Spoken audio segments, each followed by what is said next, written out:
Hi, I'm Michael Quint with TechView, and today I'm here with Grant McGlaughlin, a principal with Booz Allen. Grant, welcome.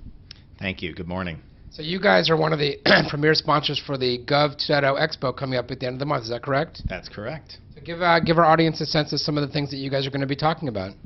We're going to be talking about a number of projects that we're working with the federal government on, including some of the work we're doing with Department of Defense around we'rewarriors.net, which is an anti-stigma campaign, as well as Department of Labor, govbenefits.gov.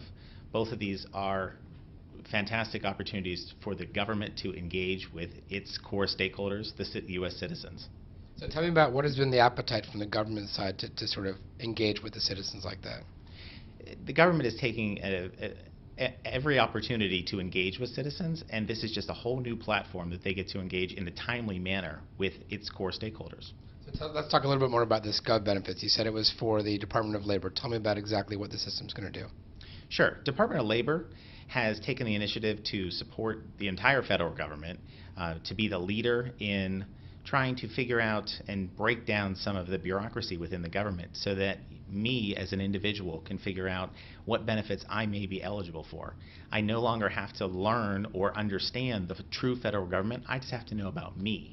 So if I am a 65-year-old veteran, I am able to type that into the computer and figure out exactly what benefits I may be eligible for. And so let's talk about some of the lessons learned and how that can be applied throughout the rest of the government as far as implementing more Gov 2.0 types of initiatives. One of the key, I think, lessons learned from the government agencies we've been supporting is their ability to develop a strategy before they go online. They truly need to understand what kind of feedback they're going to get, and then what do I do with it? Okay, and so how does that apply to when people are trying to use Facebook or Twitter inside the government? If the government, many things happen right after the initiative, the Open Government Initiative, where agencies immediately stood up a Facebook page or a Twitter site. They didn't know what to do with the information that they got back. So they were immediately bombarded with messages that they didn't understand exactly what was happening and the speed of which things were happening. So they needed to take a step back, truly understand these new social media tools as part of a larger communications engagement or collaboration strategy. Great. Well, thanks so much for your time today. We look forward to seeing you at the Gov 2.0 Expo and hearing what you guys have to say. Thanks. I'm Michael Quint for TechView.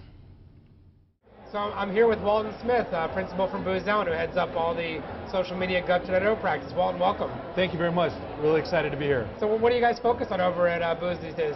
We're looking at how can we provide innovative tools to our government clients to do a better job to meet the needs of their constituents, whether it be unlocking intellectual capital within an organization or doing a better job to reaching out and empowering their constituents to provide them with the feedback and input they need to make the decisions to move us forward. What are you guys going to be focused on at the upcoming Gov 2.0 Expo? Showing some success stories of what's worked, what hasn't worked, kind of the best practices.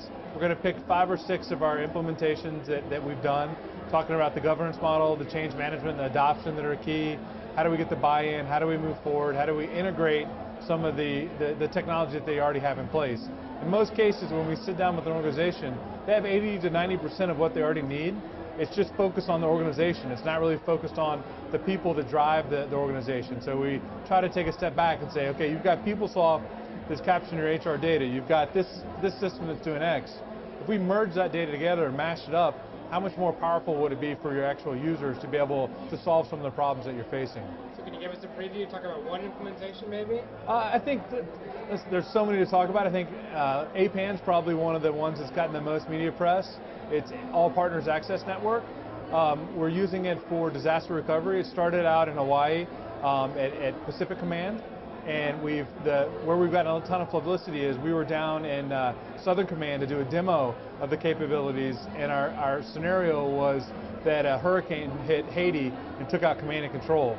Literally the day we were there to do the demo, the earthquake hit. Commanding officer there said, forget the demo, we're going live. So we went from planning to support 10 people to having over 2,000 real-time people sign up and get on board and share information.